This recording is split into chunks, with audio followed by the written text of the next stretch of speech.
Des missiles ont frappé la capitale ukrainienne, Kiev. Coupure de courant et d'électricité.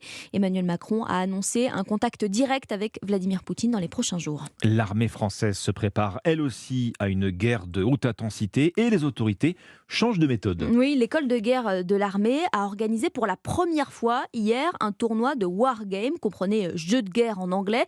Alors pas d'armes, mais un plateau, des dés et des pions. Le reportage de William Molinier. Face aux Allemands, la partie est serrée. Le chef d'escadron Guillaume lance les dés. L'artillerie française a créé une brèche dans la cavalerie allemande. La prise de risque est maîtrisée. Le jeu de guerre permet cela à moindre frais. Les morts et le matériel détruit sont virtuels, mais la stratégie et la pensée militaire s'y construisent. Le colonel Sébastien Schenbaud, directeur de l'école de guerre-terre. La guerre est avant tout un affrontement de volonté, un affrontement d'intelligence.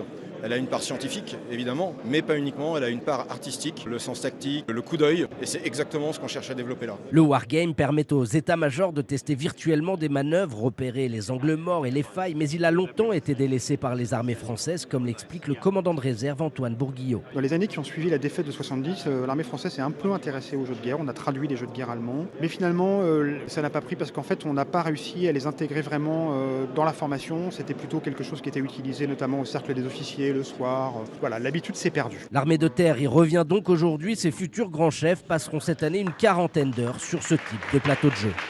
Le reportage de William Molinier.